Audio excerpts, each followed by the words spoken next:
No a tak nám režie pustí přípravu toho, jak vypadá seřizování stolu v Cruciblu. Tak to si můžeme všichni spolu vychutnat. We turn up 2 weeks before the event starts, stripping the Crucible from the theatre into what we use as a snooker venue and utilising the facilities around the city. Judah Square gets shut down, so it's a massive, massive build-up.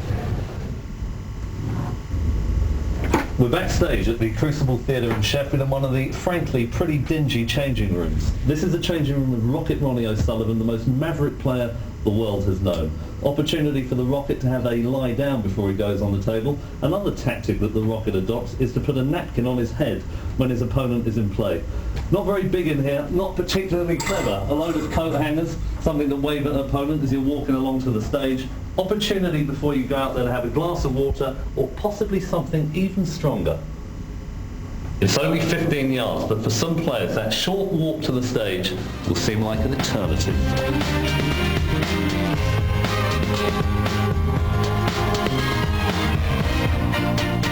We're deep in the bowels of the Crucible Theatre. Above my head, that's where the players are going to be playing their matches over the next 18 days. Why are we here? Because of these, the stilts. Pete Godwin, technical consultant for the competition. What are they for? They're basically there because we put a false floor in. These are there to support the table.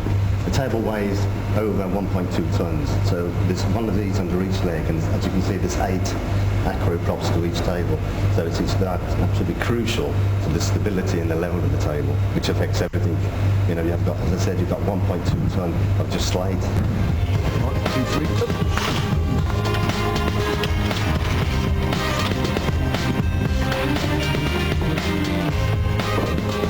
So this is a 1.2 tons of slate in 5 different pieces. It's been lifted onto the table by Arnold Schwarzenegger and his little brother.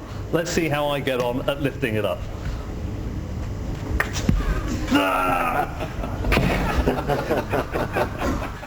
Original level for the floor is about 3 feet higher than where we are now. We dropped the floor to create this sort of pit atmosphere. You know, as we saw the acroprops early, there's the legs of the table, and beneath those legs are the acroprops which go straight down to the ground and support the table before the slate goes on. The configuration of the venue is such that it's such a tight space, and the players are seated originally with the 2 tables set up right next to the audience, so basically sort of reaching out can touch the player on the shoulder. It's that tight, and they're always sort of fanatical, incensed, got their own favourites, so they'll shout and scream when the players come out Saturday morning, and it's just an amazing atmosphere. If World Snooker moved from the Crucible and they tried to make a venue to put you under the most pressure imaginable, it couldn't beat the Crucible, because that's exactly what it does. I mean, if you're ready to play a shot, you can feel the crowd breathing your neck, they're that close to you. The Crucible, day job of provincial theatre, but for 18 days it is comprehensively transformed into snooker's most iconic venue. The fans have arrived en masse, the players are here and psyched up. This is a competition that really matters, the World Championships.